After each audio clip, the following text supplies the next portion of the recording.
Hey guys, how's it going? Today we are going to do a garden tour. Here we are at the end of April. Things are looking really fresh, including the house with the brand new paint job. We're just loving it. It's just been a beautiful spring. However, we had a cold front come through day before yesterday. We woke up to 30-degree temperatures this morning, and I have yet to walk around and see if it affected anything. The only thing I'm really worried about are my little baby onions that we just planted out in the cut flower garden. So we'll have to make our way out there to see how they fared. They're usually pretty tough, but they're pretty wimpy when I planted them. Anyway, we're up here in the Persephone garden first.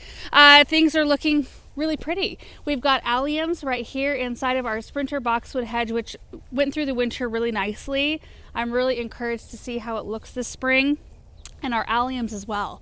You know, we actually came in, I don't even know how many weeks ago it's been now, and we transplanted some alliums from the back north garden around where the pond is into the area kind of right in here where we had some not come back. And a couple of them are looking a little bit sad, but most of them are looking really good, and I think we're going to have a beautiful show right here. We also had really good luck with the Beaujolais mix of tulips from Color Blends. We planted these in here year before last, and tulips in our area, I would say that you get one really good year, two maybe, depending on the tulips, and then they really start fizzling out. So the fact that we have such a beautiful stand in this area on the second year makes me very happy. I was not expecting that at all. You know, last year they came up, looked beautiful, then we cut them back, and we planted annuals in here. So I was in here with an auger planting the annuals, and you know, I hit a few bulbs. It's kind of inevitable. Yet here they are again, and here's Douglas. Russell's around here somewhere as well. I'm really encouraged to see these locust trees leafing out how they are. I can see a few branches in this one that we can take out. You know, we had some issues with this locust tree as well as the one by our back kitchen entrance, which I will show you in just a moment. That one I think is done. But this one, it's looking fairly uniform in how it's leafing out. So I'm hopeful that we can limp it through and hopefully rebound it. I don't know exactly what happened. This tree split. Ah! Woo! I just stepped on him. Oh my gosh. That'll teach you to stay so close to my feet, Douglas. Sorry. Sorry, kitty. Anyway, do you remember how many years ago this tree split? 3 or 4? Yeah. You can see it healed pretty nicely. And the year that it split and the year after, it didn't even show any stress signs. Look at the bolt right here.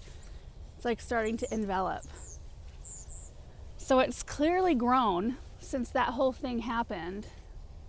But last year, this tree and especially the tree in front of our kitchen, they leafed out, and then they started looking yellow, and they started dropping leaves during the middle of the season, which they shouldn't be doing that. Couldn't find any insect issues, no fungal issues. So sometimes things happen and you just don't know exactly what is afflicting the plant, and you just have to try to do your best to, you know, make sure they've got enough water and food and things like that. We'll see. Right out here, before I want to kind of pop back in toward the Hartley, but I wanted to show you that the forsythias are still holding on. Weeks and weeks and weeks of color. I mean, I can't even believe that they look like this at the end of April when we planted these beginning of March. Kind of want to look that up. I don't have my phone on me, and Aaron's using his phone currently to film this video. Anyway, maybe we can figure out and put a date on the screen, but they've been in these pots for a really long time, and they're starting to push leaves. So the blooms are fading, but they're still showing a bit of color, which is awesome. And these are going to all end up out, you know, in the perimeter, like where we've been planting evergreens and other deciduous trees, both on this side and on the side over there. Okay, back this way. What is that smell? I don't know, but is it the forsythias? No. Something in the air. It smells like... It smells like a fart. It's kind of distracting me. I'm kind of having a hard time. Yeah, what is it? I thought maybe it was you for a second. I wondered if it was you. Are you serious? Well, you're not one to do that typically, No. but you know, it does kind of I thought, smell well, like that. how dare you for doing that right now? Okay, let's carry on. Okay, so I've had some small thoughts about this area. You know, last year we came in and took out all the sod right in this area because we knew we wanted to get a pathway put in, and Pedro and his crew came in and did a beautiful job on this flagstone pathway leading, you know, from the house to the Hartley. And we didn't really take a lot of time deciding what shape we wanted the grass to be. We really do need to get that figured out because we don't have proper sprinklers now, because a lot of them were capped or broken in the process of, you know, getting this whole area done. My thought at this point, as far as balance goes, it's asymmetrical and it always will be, but I feel like we could either go one of two ways. We either need to make this grass a little bit smaller, broaden this out so that it sort of mirrors and balances the other side, or we reshape the grass and bring it over to the pathway and spill it a little bit onto this side. Not a lot, just enough to create a little bit of a resting spot for your eye and to balance the lawn on either side. Either way, I do want to bring one of those weeping Alaskan cedars in here, I think, right in this area. Maybe a grouping of them. I'm not sure. But the lamium looks beautiful. This has been here since we moved in. It was underneath all of those roses. It needs to be cleaned up just a little bit. But the blooms are beautiful. Lamium is one of my favorite ground covers ever. We've got Lady Emma, no, not Lady Emma. These are carding mill roses right here. And they are looking fantastic. Look at that, all that brand new growth. The leaves are looking so healthy. No aphids yet. It's been cold enough, which is lovely. Right above us, the redbud. That is an eastern redbud in full bloom.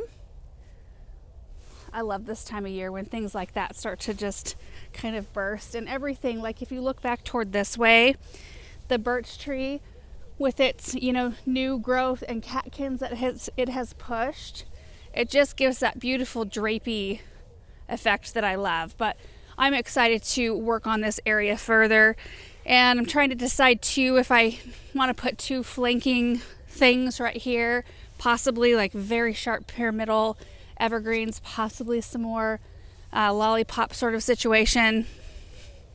Haven't decided yet.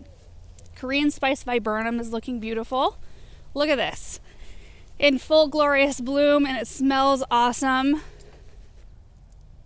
I love it. This area is going to change because this locust tree is 2/3 dead.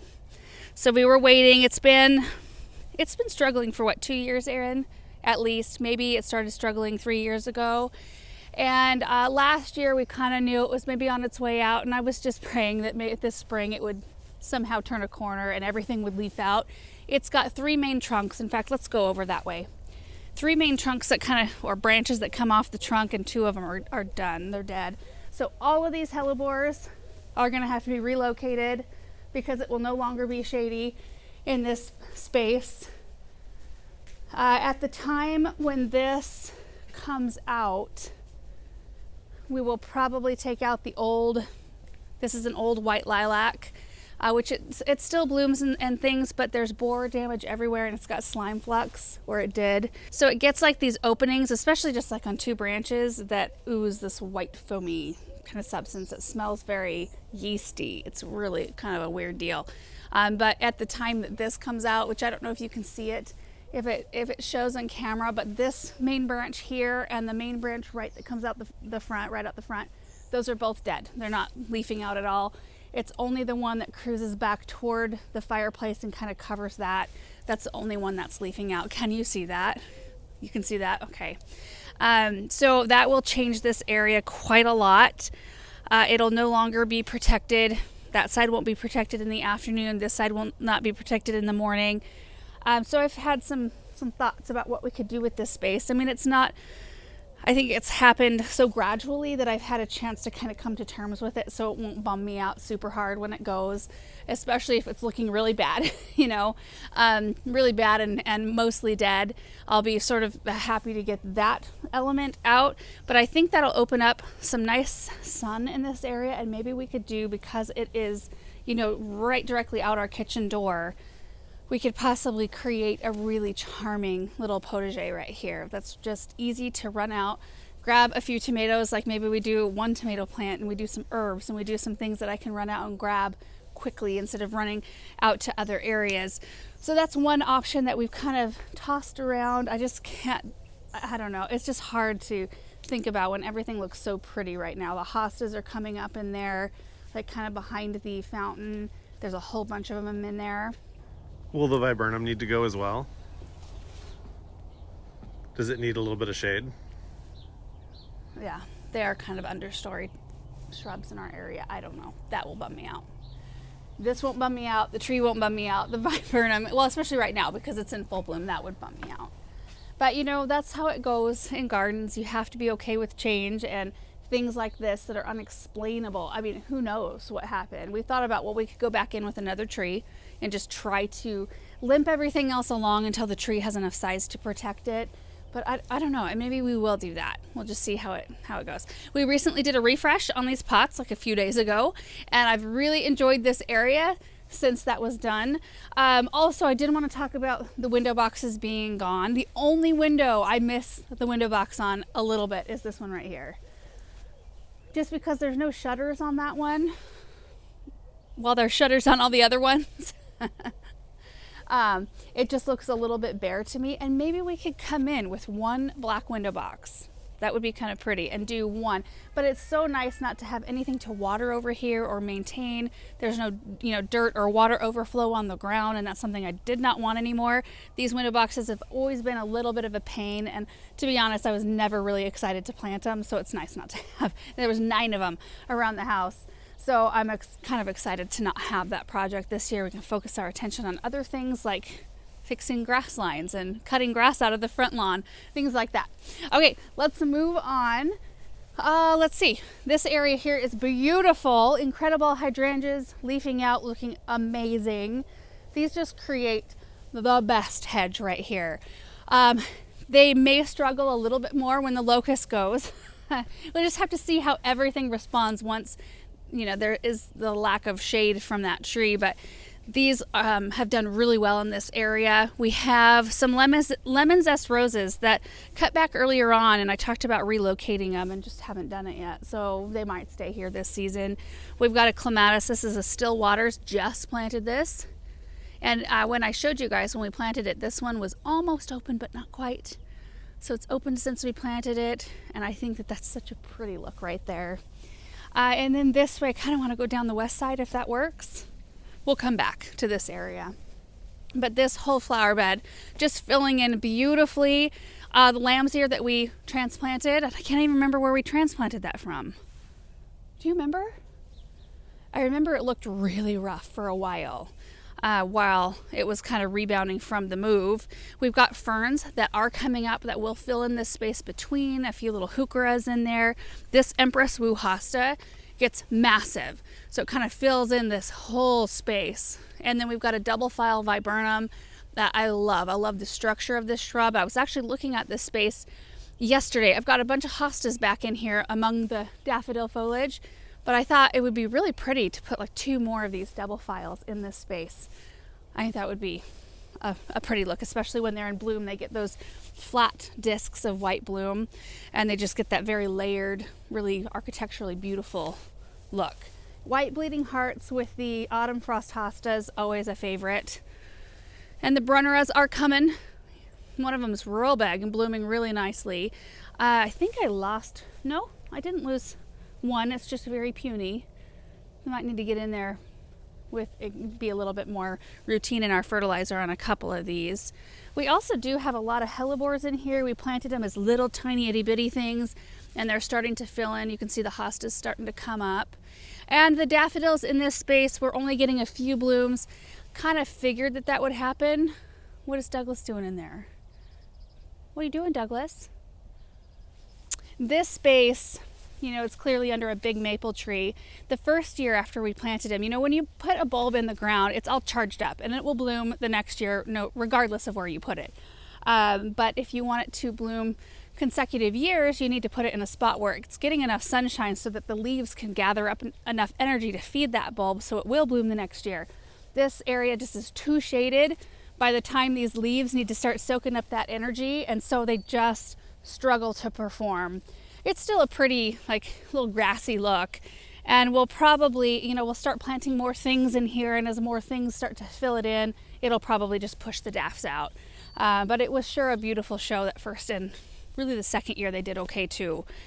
We recently planted behind this, these are winter gem boxwoods right here. This hedge was here when we moved in, and I love it. It's so pretty.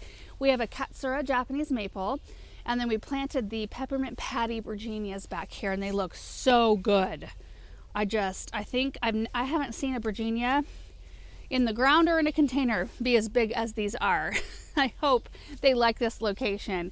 And I would love to probably this next spring split them and fill in a little bit more of the open spots, so it's just like this huge drift of that bold foliage. On this side we have an Emperor 1 Japanese maple underplanted with the Hakanakloa, it's the areola, the variegated Japanese forest grass, and they get to be this really beautiful fluffy mound that doesn't get super tall, but they're beautiful right underneath the red. So you've got the red leaves, the really bright yellow foliage, beautiful contrast, and then the silvery lamium. I lost the name there for a second. Down below, we've got the spot-on lungwort right here, and this whole area is filling in just so nicely. We've got a hedge of little lime punch hydrangeas. A couple of them are struggling, like 3 of them, but all the other ones are looking pretty good. And it's interesting that the 3 that are struggling are right at the base of this juniper. I don't know. We might try some fresh ones if they don't kind of take off. See what happens. But we've got seducer hostas. We've got 5 of them that kind of ring the base of the tree, and there's some perennial hardy geraniums right in here. On this side, the hostas are already putting on a show. This is an Empress Wu right here. This is a Wu La La. Look at this. Wu La La. Oh my gosh, this hosta is amazing. It looks beautiful with this perennial geranium right below it. Really pretty contrast in foliage. And there is a perennial grass. It's panicum, I think, like a Cheyenne sky maybe, that comes up and kind of fills in, blocks our basement window right there. On this side, the pink-a-blue lungwort's still going for it. How many weeks has that been in bloom, do you think? 12? 12? 10? No. A lot of weeks. It has been. So think about it. It's been in bloom since the beginning of March, right? Maybe end of February? That's 9 weeks. Not too far off. Yeah. And this is exciting. So I started this Columbine from seed last spring, planted it in this location, and one of you guys sent me this seed from your own garden, which is so special to me. Look at that. It's the most interesting structure of bloom for a Columbine. When I planted them in this location, I had a hose out here every day because they were just so, they were struggling, and I didn't know if they would really take, and they just came up this spring like, oh, I was so happy. And I just am so excited to see blooms on them. We have some space right here. Need to plant something awesome. This spot gets full sun. So it's shade from actually about here. I might need to move this one. This one gets sun in the afternoon and it kind of struggles. Might need to dig that one and maybe pop it where that heuchera is and move the heuchera somewhere else, because right in here it just blasts with sun in the afternoon and then it turns shady again where the lilac kind of shades everything on that side of it. Let's see the sweet violas. Yeah, the soil is a little bit hard this morning, but they look really pretty. We've got some astilbe in here. There's some verbascum. A lot of things are just kind of breaking dormancy. There's a verbascum in here. There's astilbe on that side and some perennial geraniums that we transplanted to this area. I need to come along and cut suckers out. I've been noticing that on a lot of our lilacs and trees, that I need to get in and do some cleanup on the base. Right in here, we planted Irish moss around the base of a lot. What are these? What did I plant here? Do you remember? Some kind of hosta. Well, I don't know. What is that? No? I don't think so. Well, I missed those plants with the Irish moss. I didn't even know that I had stuff right here. That's funny. They kind of look like lily of the valley. leaves, right? Boys, hey, no fighting, no fighting. Hey, go, go, go.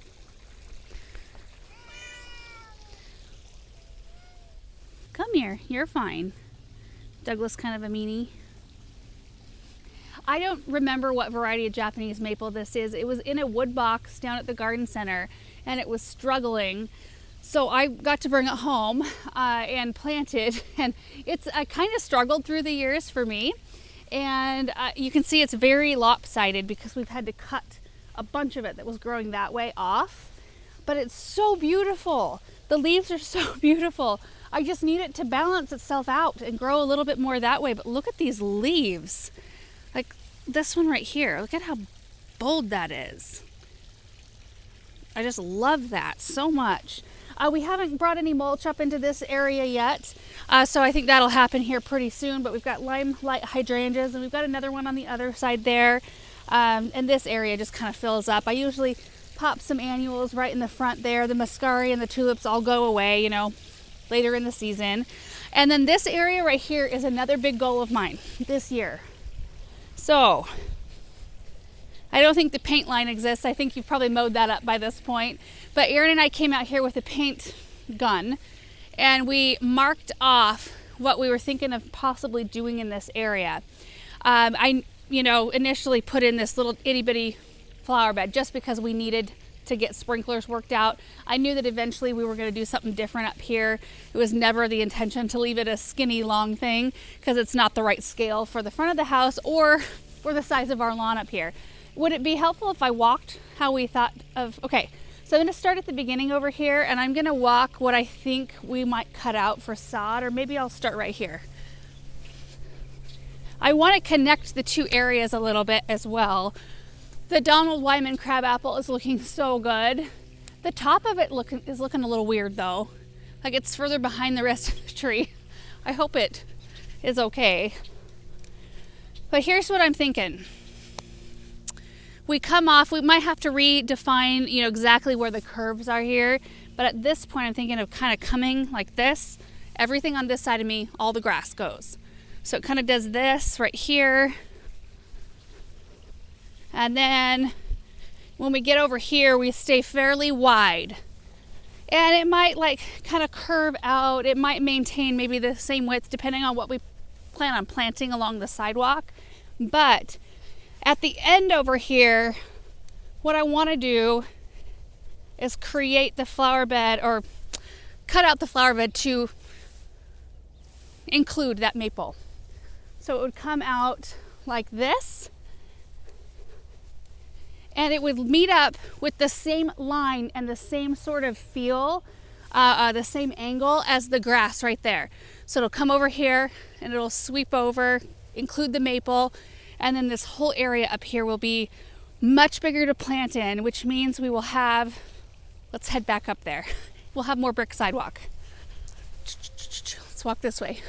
So the brick sidewalk, that comes straight this way, we'll kind of carry on with that. So it connects this side with this side. So the brick walkway will mirror this one, and it'll come right in front of where these roses are. And then it will come over and curve and probably meet right here. So we'll still have flower bed on this side, and then all of this huge area around the crabapple tree. The crabapple, at this point I want to keep it, but the rest of the year it looks really, really bad, and it gets fire blight every year. So it's possible, I don't know what's going to happen with it. Aaron wants it gone, right? Yeah. And he wants to put some other big shade trees in here, but I think the rest of this area I'd like to use the flagstone and kind of carry on with that idea through this space and have just a nice little meandering path. But that side will be connected with this side. The big long brick sidewalk would then make sense, and it would look like it's more encompassed in more stuff. And that was my hang up.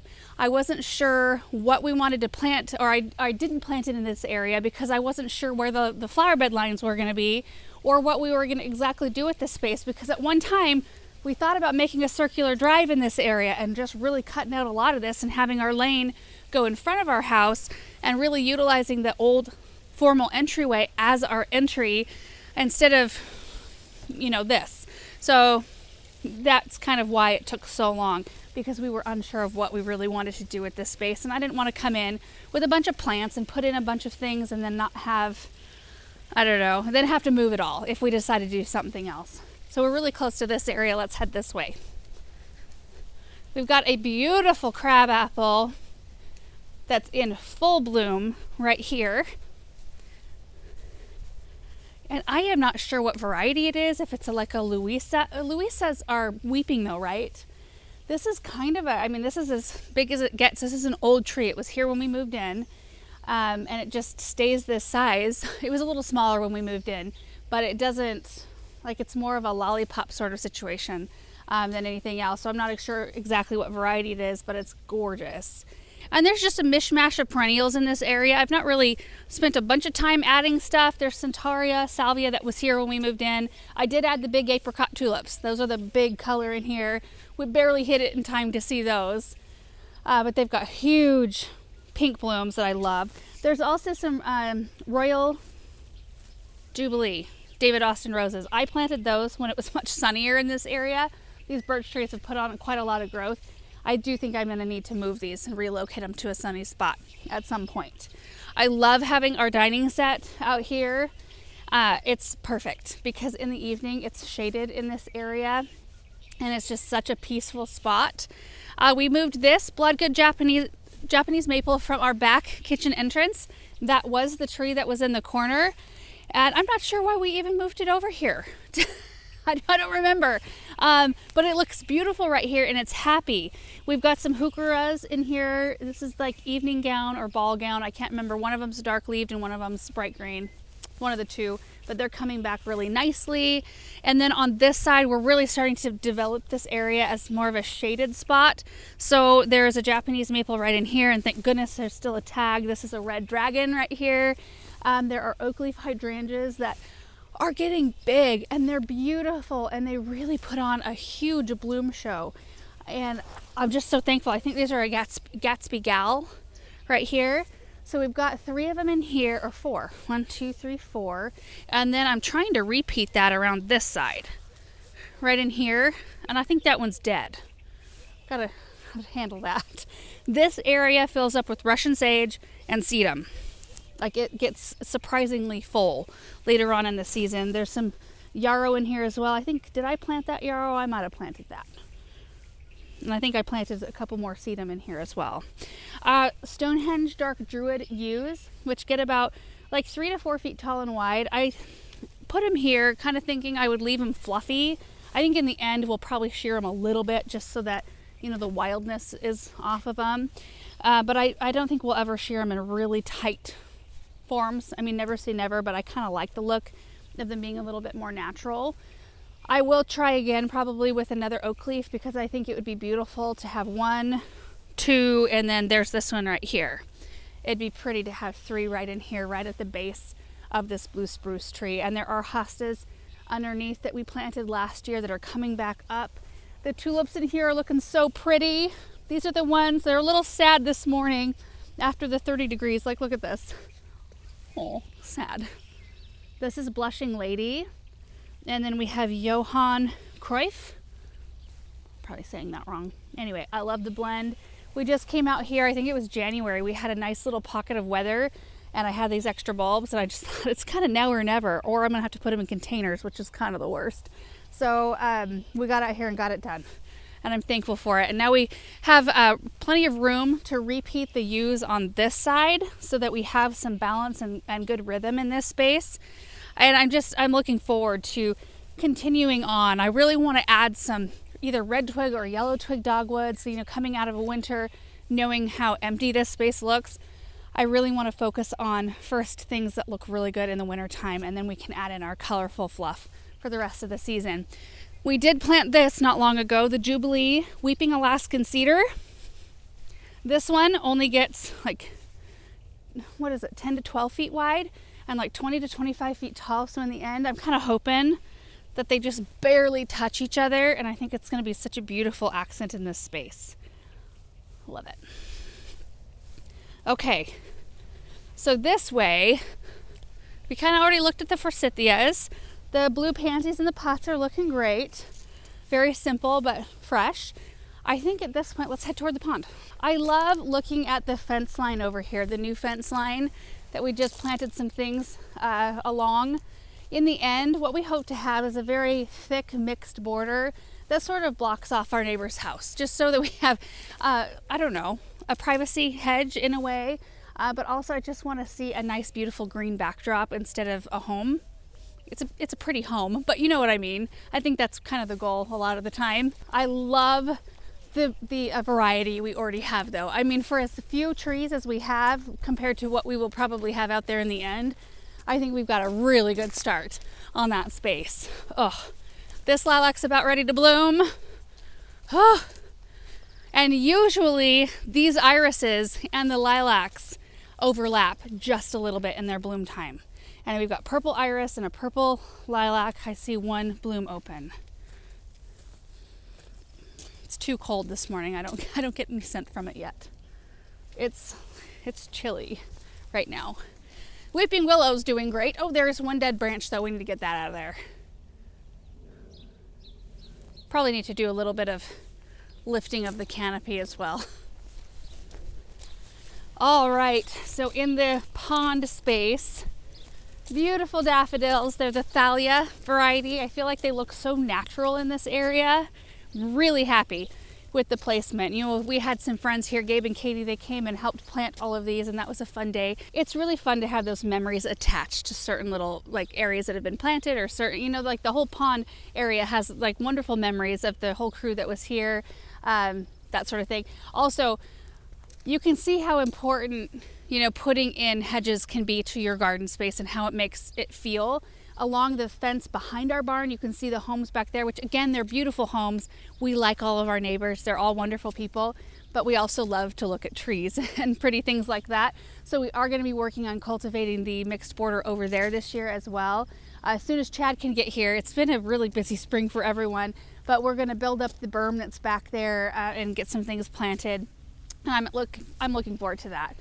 So in this space here, you know, we moved the stump in recently and planted a baptisia, which is starting to bloom. That makes me super happy to see. Look at that. Pretty little color on that, and that'll be gorgeous back in here. Lilac about ready to bloom, or is starting to bloom. How pretty. Gosh, love seeing that. And this whole space is just, it's so beautiful. I just love it so much. We came and took a close look at the oaks last night because I thought those still look like sticks from a distance, but they've got buds. You can see it. Can you? Yeah, from further away, I thought, oh no, are the two biggest trees in this area dead? Oh, I'm thankful they're not. Pond is still looking really good. Fish are doing great. Douglas, what are you doing in there?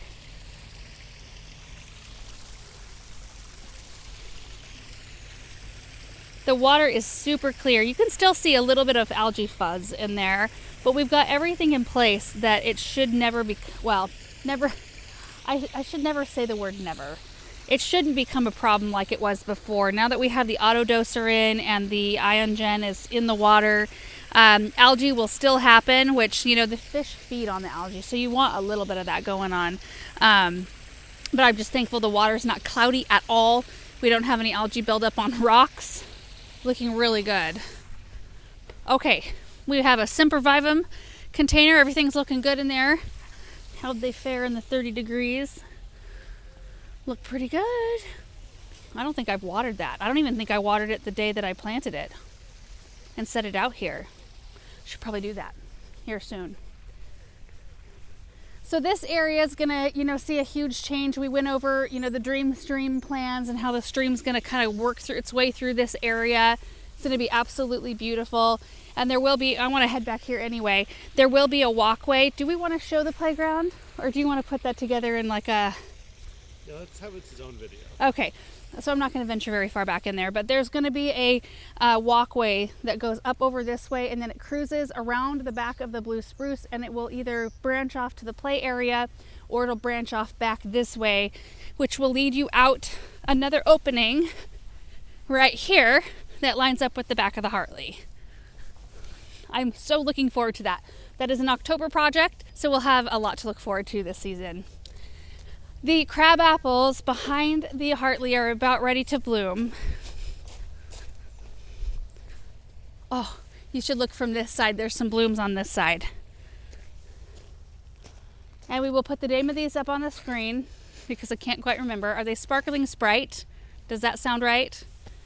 Look at this. I love how they're pink when they're in bud and then they open up that bright white. They're so gorgeous. And I'm so thankful that all 4 of them are alive. When you do anything in a formal space, there's always the stress that if you have something balanced and you have, you know, these shaped plants, you don't want to lose one because it's very hard to find something that matches it. So in fact, when we're down at the garden center, I think we're going to go down there later today. I need to look to see if they have another one of these. Maybe we plant one out somewhere else. So, and somewhere where we can access it. In case one of these dies, then we can dig it up and bring it over here. And they might be relatively the same size. So the maples on all 4 corners are also doing really well. Those are Pacific Sunset maples. And they, when we went to Jaker and looked at trees, and it was the middle of summer, right? Wasn't it just like hot, hot, hot when we went there? They were the most brilliant, deep green, glossy leaves. They looked the best out of any maples that were in that yard. We thought that is what we want around here. They do produce the little helicopters, but you know, you gotta, there's always a pros and cons about everything that you plant in the garden. And even though I don't love the idea of having helicopters everywhere in the garden, I think that they're gonna be a beautiful structure because they will look like the tree that all those daffodils are planted under. You can see the top of the canopy from over here. And it's such a sturdy, gorgeous tree, and the fall color on them is so pretty. Okay, let's hit the front of the chicken coop, raised bed garden, and then down the west side walkway. Are we gonna have to do a part 2 to this video? Maybe. Yeah. All right. Front of the chicken coop looks just about the same. There's a little bit of color. These are pansies down here that I planted last fall that are still looking pretty. We did a little bit of stuff in the window box, but I have really done nothing around the front other than just clean up. And it looks good to be cleaned, and Paul came in and mulched it and it looks really nice. The Zephyrin roses are doing wonderfully well.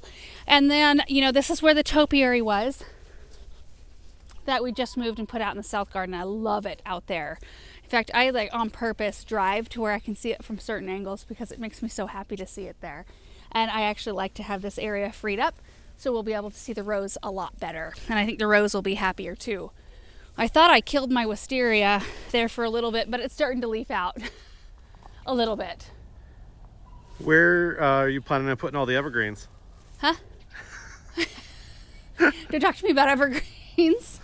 You know where I'm planning on putting one? Right here. Okay. So we're gonna move this because this smoke bush has always kind of struggled right here. Yeah, I'm gonna put one right here. Where else? Right here. Where else? I'm not gonna talk to you about that right now. Brick patio's looking very pretty.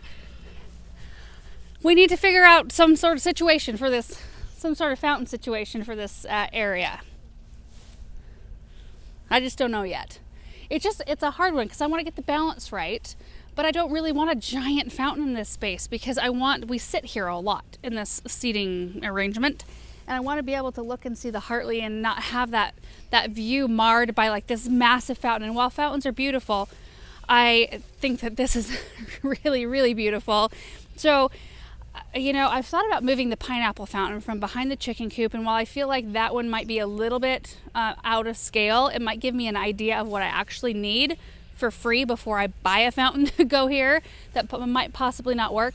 Also, it's got to be in scale with the containers here. So what I'm thinking I'm going to need in the end is a basin that's about like from here to here, that's thick and big and kind of chunky. What is that? Like probably like a 5 or 6 foot basin.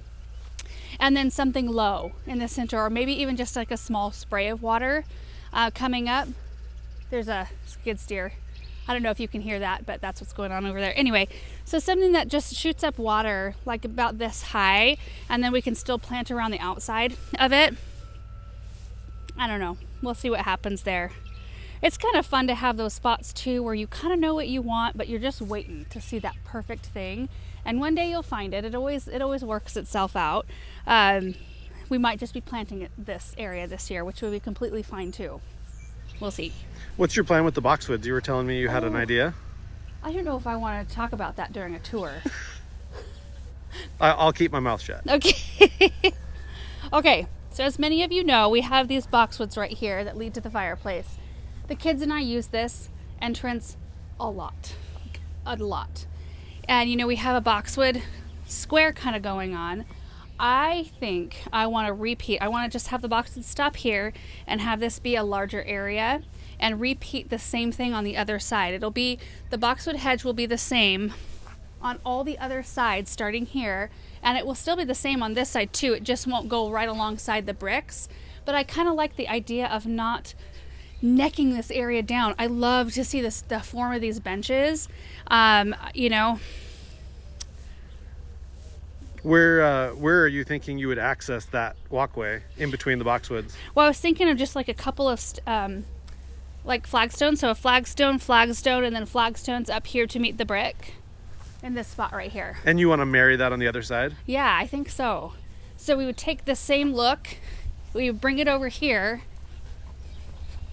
So it would be about here. The boxwoods would come off. So like from above, which eventually you won't even see from above, Erin, because there's going to be a huge canopy over it from both sides.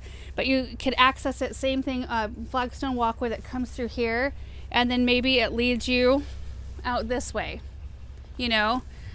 So the boxwood would come here, the other hedge would come off of it here. This one would continue on, like to, you know, here-ish. I don't know. I haven't worked out this section because I wasn't sure what was going to happen here, and it is leafing out. Anyway, I think that would make me the most happy because I love the boxwoods back here. And as long as you balance it on both sides. I think you're on the right track. Here's what I think needs to happen is that these boxwoods on the back side are fine. Leave those.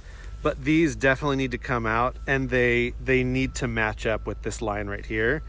And you should just bring them all the way out. You know, I've never been a huge fan of the benches, but it would look really pretty. And notice how neck down that walkway is. Well, it's because it hasn't been pruned yet. But if it was a little, I mean, it's very narrow. It's like 2 feet. No, that's 3. Okay, I'm so at least 3 feet so wide. let's say it's 3 feet. Let's say it's 3 feet. If the boxwoods got moved over, if we did a new line here, then you could have a symmetrical area inside the patio with the boxwoods, and you could get your walkway. I think I would miss this boxwood wall. That's what kind of makes this all cozy, and we're gonna lose the locust and all that. Yeah, you just do boxwoods all the way back. So this boxwood hedge in just a couple years would look the same, and it would be going back this way.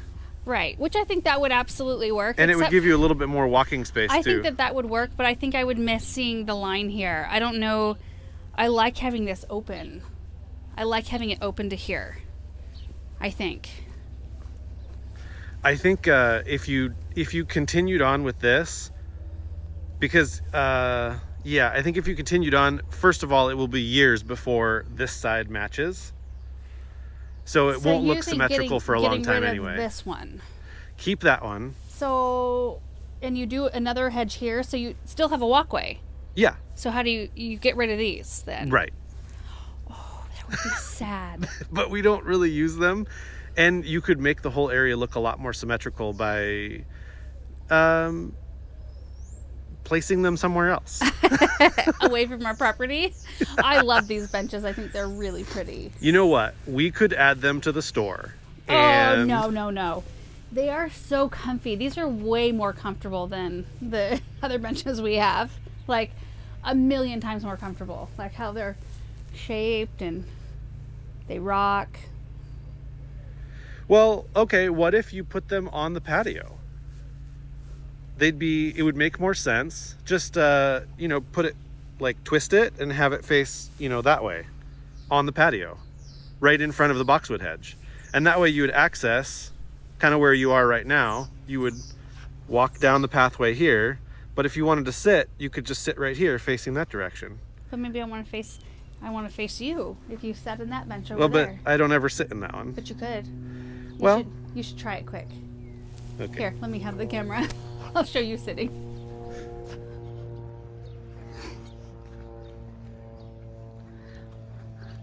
Oh, now feel that. Isn't this nice? It is so nice. I like to see your face. Well, okay, but just imagine for a moment, like it'd be so easy to place it here and have a matching one over here, and then it would make this area feel a little more cozy.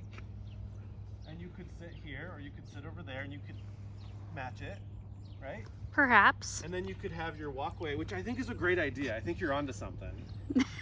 But have the boxwoods, and then you can keep the whole area symmetrical because the boxwoods will match on that side, and that way, you know how it is when you look at gardens where you're like, oh, they were so close, but they were off by a couple feet, you know? It's like distracting. Nah. See, I'm just gonna take care of this right now.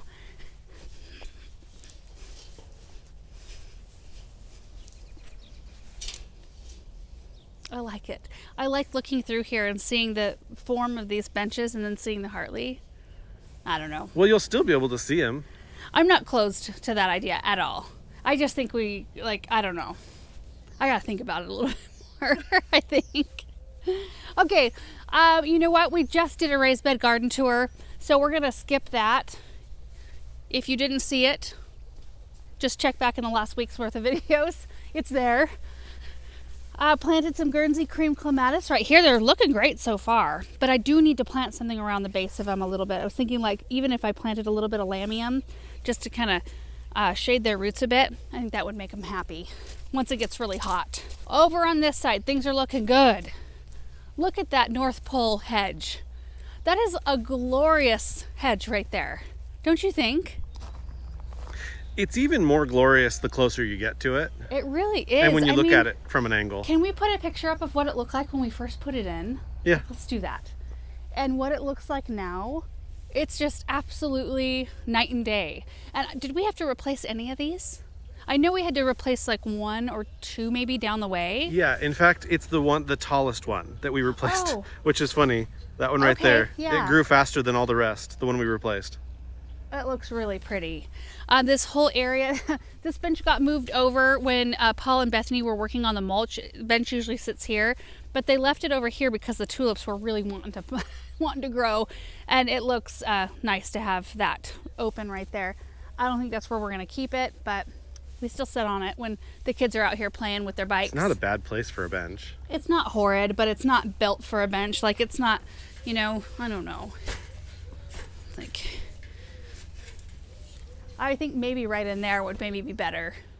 And maybe we could get some more and pop, 4 benches in. We talked about doing that. Yeah. Should we see what it looks like? Sure. Right in here. Thoughts? Oh, that's not bad. Not bad? I don't know if I have it centered, but that gives you kind of an idea. You can walk in here and sit, Yeah. look around. What do you think? Maybe we should get, let's see, we would need 4. Yeah, this bench is so cold. Is right it? Now. Yes. The other ones were in the sun. They felt nice. Well, that's a nice place to sit too because there's a lot of shade generally in this area, and we're just getting more and more shade every year. And it does bring a little bit more, bring some sense to the open areas. Yeah. That I've really not wanted to plant because I like the breathing space. I like being able to see the structure of the boxwoods, especially when the wells around the maples are planted with annuals every year. It really gets full of color, and I appreciate. It's like having lawn. For me, I like lawn. Not maybe the size of our front lawn's a little bit large for me, but Aaron loves it, and it always looks nice, so I love it because it looks nice. But I like to have bits of lawn because it's resting space for your eye. And when I see those houses where everybody takes out all the lawn for flowers and stuff, like there's a charm about it, but for me it's not for me. I don't think I could live in that because I have to have a little bit of tidiness and a little bit of rest. Otherwise it looks a little bit too jumbled for me, and that's completely personal preference on that. But I appreciate looking at lawns or yards like that. Lots of pretty things in here. tulips and roses coming back, ajuga. I need to get more of this. This is a variegated ajuga that's got a lot of pink in it. I think, did Little Prince send this out? I can't remember if they did or not. They may have. Or maybe I bought a flat of it at the garden center. I can't remember. But I love it. I think it's really beautiful. And I'm trying to stick to pinks, purples, like blues and whites in this area. And I think it's coming along really nicely.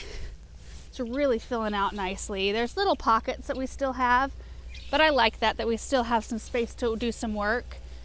The button bush right here, I thought I'd lost it, and I didn't. I need to do a little bit of, I need to tie this one back, Erin. Yeah. I was noticing that. Whoa. Maybe I can tuck it. Yeah, look at that. There you go. And this button bush, this is a sugar shack button bush. It looked like the sort of plant that wouldn't survive in our area. Kind of like the Aphrodite. I can't remember the botanical name for that one. But it's got leaves everywhere pushing out. And it just fills up with those white, round, spherical blooms that are so unique looking. See, this is another one I need to come in, do a little pruning on the bottom so we keep it in tree form. This is an instant karma elderberry that we shaped into a tree. Was it last year that I did that? Yeah. Yeah, it was a shrub, and it came like out to here. It was massive and just this big chunk.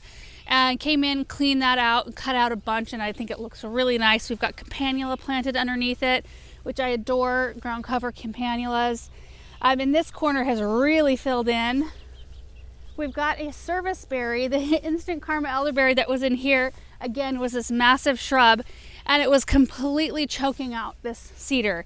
You couldn't see anything on the bottom, and I'm actually thankful that this looks as good as it does, because I let this thing go for too long, and it was just, I'll show you the other one. It's on the other side. I have not trimmed that one to a tree form yet, which I may, but this one I took after hard this winter, and it's coming back. I might take it out altogether just because we've got a serviceberry that they do get, like, you know, pretty good size.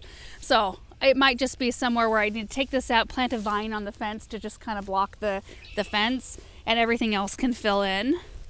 Planted some Amsonia in here earlier this spring. I love the lamb's ear in this area.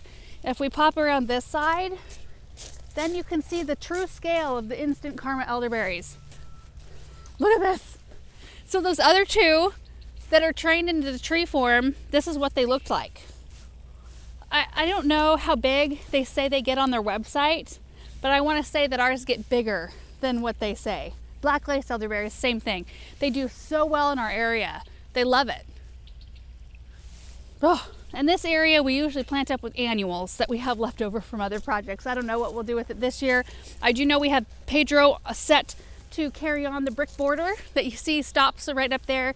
So we'll have this a nice brick border. I did think at one point, because you can see that the ground slopes up a bit, I thought, wouldn't it be pretty to do a small stack stone wall? You know, you start low here and it gets maybe like, what do you think, like this tall? Yeah. Or so?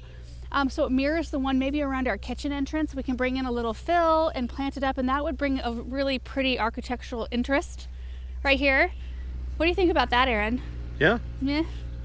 Yay I love it. Yay or nay. Either way, brick border would be beautiful as well. I'm good either way.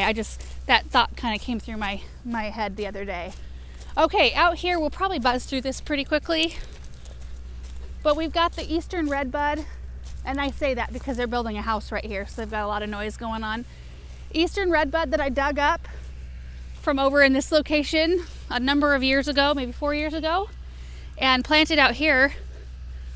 It's doing well. It hasn't grown a lot, not a tremendous amount, but it blooms beautifully every year, and it's clearly a happy tree.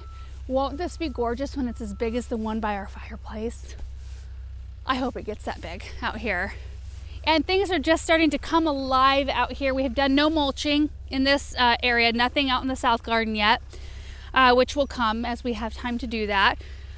We've planted a few little things out here. We have an Indian magic crabapple this way that's really pretty.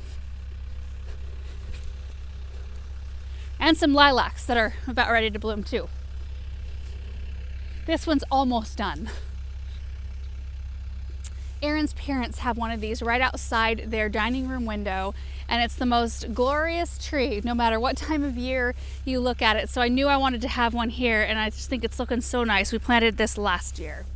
And then the lilacs, this one was planted year before last, and then these two I decided to plant last year so we could have a little lilac hedge. And I want to train these into more tree forms like we have up near our house.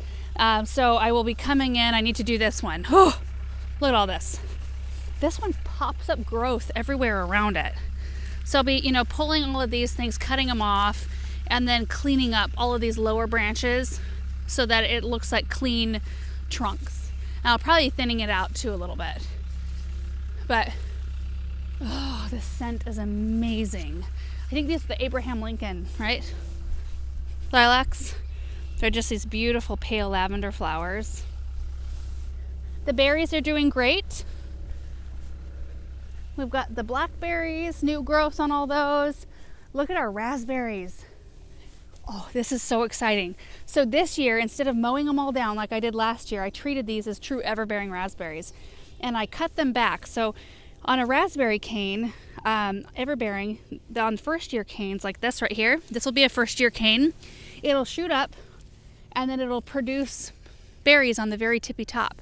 So the next year you can come in on that cane and just cut out the tippy top where it produced berries, and it will produce June berries that second year. So look at that. We've got buds right here on all of these. So we're going to have a massive early crop. Once that early crop is done, we can cut this cane out because it will not produce any more. But all this undergrowth, all these new canes will produce our fall crop. So we'll have 2 big crops this year. I'm really looking forward to that. And our grapes that are kind of a little bit of an embarrassment, they are looking good as well. So we came in and did some major pruning on these. Look at these leaves. They're budding out all along the branches that we saved. I am so encouraged. Every single one is, I think. Yep, this one has leaves coming out everywhere. This one does as well. So does this one. Success. I love it. So the goal here is to train a branch up to this one and then up to this one, and then have lateral branches on all 3 of these wires. In the end, that's the goal. Rose garden, I actually need to come in and do a little cleanup. So we came in and cleaned them all up, pruned them back, but you can see some of them have some canes. I just need to come and cut the tops of them out just to clean them up a little bit. But I think I'm just going to scan over. I think most of them are alive. Let's see. The only one that's questionable is this right here. I see a couple of leaves. The Grand Dame. Yeah, this one I'll probably pop out. Look at that. There's a couple leaves, but all the canes are black. So we'll probably start over with something different right there. That's a shame. That was a pretty one. Our annual section is looking a little rough. I have so many things that are ready to come out, but when you have days that start out at 30 degrees still, I'd have to pop up a low cap for everything at this point. So I've got enough low cap material to pop one more up, and I think I might bring out snapdragons and lisianthus and get those planted here really soon. But let's take a peek at the ranunculus. Oh, there's a weed. Hang on. Pull that. Things are looking great. Oh, jeez. The weeds are looking the best. But they're all looking good. So, and this locat is amazing. Tulips are awesome. That has been the most awesome thing to have. And we're going to do it again. And I have enjoyed looking at the blooms, but I have enjoyed also giving away a ton of blooms. I sent my mom home with a couple big buckets full of stuff yesterday. We delivered some tulips and brought you along to the assisted living facility. And we've got like some late daffodils blooming in with some of the earlier tulips. We'll do more cutting here probably today. It's just been so awesome. I've only actually made one bouquet for myself. And that one's sitting on the table outside the kitchen entrance. Everything else has gone somewhere else, I think, right? No, that's not true. I've made 2 for myself. I have some of the akebanos, that big double yellow tulip. Those are on our kitchen island right now. And then I've got some purples on the table outside our kitchen entrance. But it's been more fun to give them away than to make them for our own house. We have nothing in this section yet because this is set for dahlias and zinnias. I have not even looked, well, I looked in the dahlia tubs once, but I haven't done any dividing, and I decided not to do that during the winter this year because it's too intensive. I thought we're just going to store them all the way up until we're ready to plant. We're going to bring them all out of storage, take a look at all of them, divide what we want, let them sit for a little while to heal, the divisions to heal, and then we'll pop them out here and then give away the rest of the tubers. And that way we can do it all in one fell swoop instead of monkeying with it during the winter time. So far, if it works, I've liked that quite a lot more than the way we've been doing it the past years. We did buy a rototiller yesterday, and I showed you guys, I tilled up a couple rows in here, and I really just wanted that mostly for root crops. We don't till very often, but I find myself every once in a while needing or having a reason to till up a space. We tilled up this row initially because that's where I was going to plant my potatoes, and then I thought we had foxglove in here the last 2 years, and I don't think it's called allelopathic, right? When a plant like pushes its toxins into the soil like a walnut tree does. I didn't know foxglove are like that, and I can't find any evidence that they are, but I was a little stressed about it, so we went ahead and tilled this space for the potatoes instead, far enough away. I actually pulled all of the any refuse that I found from any past foxglove existence. I pulled it all and dug up roots and everything. But I think we'll let flowers grow here for the next few years before we put a food crop back in that row. But in here, we'll plant potatoes today, and Benjamin's gonna help me. He's excited. We've got strawberries looking good, and our onions. Oh, they look good. Good. Oh, that's relieving. One year, I planted out my onions, and they did get taken by a frost. They ended up coming back after I went and bought all brand new onions from the garden center. So I had a massive amount of onions that year, but they look pretty nice. Okay, let's just take a spin around the south garden. I guess let's do orchard first. We're almost done. The orchard looks so sweet.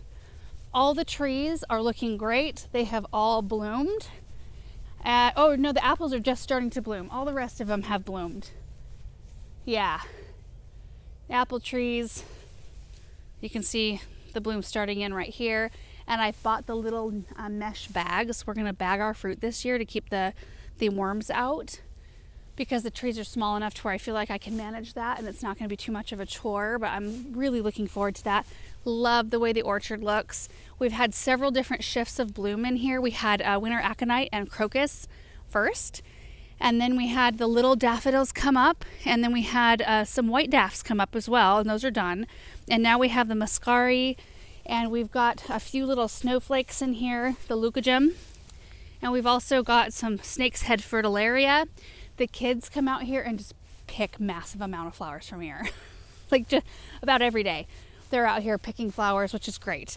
So they kind of naturally thin it out. I just feel like it has exactly the look that I want it to have. I mean, we might pop a few more snowflakes I think would be beautiful in here, but it like feels still manageable to walk around in. Like last year, the muscari were almost a little too thick. We mowed, remember Erin? We mowed when the muscari were still up and blooming. And I kind of stressed about it a little bit, thinking, well, we just mowed off all of these plants before they had time to re-energize their bulbs. But I think it was for the best. I really like how it looks. There's also squill in here too, and those bloomed earlier. Around the south garden, you can see we still have not planted the Paraspalier. We need to do that in the next couple days, now that you've operated the auger. Things are starting to fill in and look really pretty out here. We have a Kwanzaa cherry in full beautiful bloom, and this was up in our front yard before we demolished it, right up near the house. I absolutely love this tree. All of these are the double pink, Ringo double pink, right? Ringo double pink, I think, roses. They came in bare root, not all of them. What happened to this one? There's a little bit of growth at the base, so it might rebound, but I planted 16 in this area, so to only have one struggle, which of course it's right in the middle. That's pretty good ratio though, I think. Pretty blooms in here. We've got it's the Penitage blend of tulips from Color Blends, and we also had the Banana Splash daffodils, and they overlapped bloom with each other. It was so beautiful. Because the Banana Splash, they're a split corona type daffodil. So you've got the back petal, and then the trumpet lays back on, the back petals. so it looks really frilly and fluffy, and they're more of a bright yellow. So we had that bright yellow and these kind of more flashy pink tulips. It was such a pretty look. We've got a lot of pretty things in this flower bed. We were talking the other day about how we need to get more of these flame willows because they really were a bright spot in the wintertime. Bright red stems, and those would be perfect for the border out in the dirt lands, I think. We've got, I don't know how many plants I should go through individually. I mean, just things that look good, I suppose. Okay, I mean, there's a lot that looks good though. The magical globe birch looks great. Look at this. I like the little drapey catkins here. I love these. We used to call them worms when we were kids. I love them. They just bring such a little magical element out here. We've got some open space behind you. Oh yeah. So we were thinking it would be great to about right in here to put a big blue spruce. Or plant something that will become a big blue spruce. We do have a Shade Master honey locust though right there. So we might need to bounce over just a little bit. What do you think? Or maybe right in here. The closer you get to the wellhead. Right here for the blue spruce? Well, look behind you. The wellhead is right there. Yes. To your right. Oh. Also, what are those pots doing there? I feel like they've been there for like a year. Well, I need to order some bases for them. But that's where you want to keep them? No. You want to... Oh. I don't know what they're doing there. Well... Do we need to just put them away? Yeah. They've just been there for a couple of years. It's fine. I need to order a couple of bases for them because they look weird just sitting on there. It looks like they're missing a base. Yeah. Don't they? Those are the Savannah urns. They're beautiful. Well, not necessarily, depending on where you put them. Eh. Yeah, they kind of look like they need a base. Yeah. I The agree. scale is off unless they have a base. We have Bella Estrella daffodils looking amazing. There's little groups of them around in here. Woo! There's a buddleia right there. I just didn't see it. Now this whole space, there's just tons of perennials. We're just waiting for them to fill in. We've got a lot of the creeping veronica in here. That looks amazing. We just planted. Now the skull cap, I don't think... Oh, there's a little bit of growth on the skull cap. I might have lost most of them. We've got a Wichita blue juniper, and then these are the Calamagrostis, the avalanche. They look so good. I love this grass right in here. And peonies with big buds on them. These are the ones we dug up from the back garden, the north garden, when we were transplanting things, and they all flopped. This one especially because it was so huge, and I was kind of nervous for it, but it was kind of the only option. It's either dig it up, try to move it, or let it be taken by the skid steer. Look at all the buds. Look at this. It's just full, and these are the great big coral colored blooms. It's going to be so beautiful. Looking forward to that. Serviceberry is just done blooming, and it was so covered in white blooms, so pretty. And then you can just see the beautiful Bella Estrellas. And there's a lot of interesting things, I think, in this area. We've got an angel white lilac just starting to open the blooms.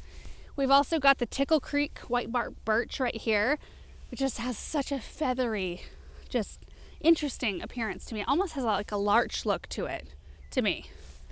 The red fox katsura right here, which these stay fairly narrow, and they kind of have a heart-shaped leaf that's a little bit on the red side. Black lace elderberry. So this one is maybe 2 seasons old, and I'm just going to kind of let it keep going, and it'll get much bigger than this. And they get full of discs of blooms that are kind of a pinkish white, really, really beautiful. We've got a hedge of the Limelight Prime hydrangeas in here. This is the cinnamon curls, I think. Cinnamon curls birch right here. And then Blue Skies Serbian spruce. I think this might be one of my favorite evergreens on our entire property. I love it. The cones, you should get in close on this one, Erin. This one's worth it. The cones are really pretty, kind of purpley pink, and it's loaded. This tree is loaded with cones this year. I just love it.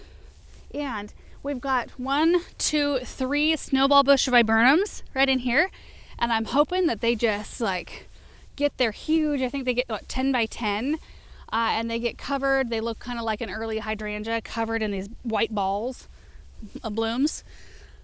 So I'm looking forward to that. Your bald cypress, leafing out, looking good. We've got a Royal Raindrops crabapple right here, multi-trunk, that is just starting to open. The blooms are. And I can't remember, are those Thalia daffs right below it? These I planted a couple of years ago. Now I had a bunch of Menton tulips in this area that were quite the show. But like I said earlier, tulips for us, first year, they're super strong. Second year, they're usually like pretty strong, and then they start fizzling out. So we have some, I mean, they look weak. The buds themselves look kind of weaker than they normally do. They all have drip to them. They all get fertilized. Tulips just aren't as strong as the daffodils are for us. We should probably pop back into the grass here, except for this is a beautiful willow, and it really likes its location. So willows, I normally think like the flame willows over there with green leaves, or the globe willows or weeping willows, and this is a silvery willow. I'll have to look back in the video where I planted this because I can't remember the exact name. But oh my word, is it ever beautiful. I don't think it's supposed to get very much bigger than this. But I can't, again, I need to look that one up again. I can't really remember. We have like budlias that are leafing out and coming back, but those will fill in this section. Some mentons are looking a little stronger than others. And brandywine viburnum, forest pansy redbud right here, and the one in the center that we'll probably dig out. You wanted to dig it out last year. Yeah, I want to dig it out right now. It's probably time. Maybe I should make an arrangement with the branches that are still alive. Yeah, go for it. Yeah. This is one of my fave deciduous trees right here. This is a European white birch right here. I love it. I love the structure of this tree. In fact, they have a few down at the garden center. I was looking at them the other day and I thought, oh, if I could just like get all of the ones they have and put them all together, somewhere really close, like you're up in the hills, you know, and you see these trees just sprout up close to each other. I think it'd be so pretty to have a bunch of these birch trees like in a little grove. North Pole arbs, we like to use those just every once in a while as just a little, you know, pop, a little evergreen interest. And if you turn around, Erin, I completely forgot to look at this when we were over there because I was looking at the other bed. Look at that topiary. Isn't that pretty over there? I love it. Still trying to figure out what kind of structure I want in this space, but I do want to put something in here. And this would be the future location of the pondless water feature. We don't have any water features out here, so it'd be nice to have a little sound of water in the area. So that's something for the future. That's why this spot is still open, wide open, because I just haven't found quite the right thing. And that's okay. We have plenty of other projects around here too to work on. And then this area definitely fills in. It's kind of rough looking at it in this light in the morning, especially with no mulch yet. You guys know how that is. Mulch just like makes everything look really rich and beautiful. This crabapple is about ready to burst. I think this is a red baron maybe. It doesn't get super enormous, stays on the smaller side, and it's just loaded with blooms. Oh, spring groves. Just a little progress report on these. Remember what it looked like out here when we planted these, and also how big these were? They were tiny little wispy evergreens, and this whole garden looked like I was planting on Mars. It just is completely different out here now. I can't even believe it. And the rest, there's nothing really of major note to look at right out here until it starts to fill in and things are blooming. But that's kind of the nice part about this time of year. You can see, like, I need to have an evergreen in this space. There's nothing in this area until that evergreen. And so I need to start cultivating that. So it's good to really like make notes throughout the year. Like, you know, springtime, this is looking pretty bare. We need to put something in here or some bulbs or something to bring some interest into this space. And it's just a constant, working through those sorts of things and adding what you feel like is missing. Erin's grass is looking awesome. How are you feeling about the grass right now? You know, I was feeling really good about it. But when we went and put together that pink green stock for Pam, they planted the same grass. They got it from your parents, the lawn mix, and they planted last fall. Their grass was so deep, dark green. I was super jealous. And so I was feeling really good until I saw their grass, and I was like, "Oh." Yours looks really green now. It does. It looks good, but theirs was better. I think it looks really good. The maple trees are looking really good. So overall, other than those few things, you know, the big locust tree in the front of the kitchen bed, and then just working on buttoning up some of these other areas, you know, there's not a tremendous amount that didn't make it through the winter or that's not looking good, or, you know, I don't feel like I need to be moving a lot around, or, you know, I don't know. We're just going to carry on and keep planting stuff, putting stuff in the ground. Anyway, guys, that is it for today's tour. Oh, long video. Let me look at my microphone. It's been an hour and 20 minutes. For those of you who made it to the end, thank you so much for watching this video. So that's how the garden stands here at the end of April. We'll do another tour next month, maybe toward the end of May, and show you how things look. It'll be wildly different. We'll have annuals in the ground. Things will be much fuller, and trees will have leaves. It will look like a different place. Hope you guys are having a great spring, and we will see you in the next video. Bye.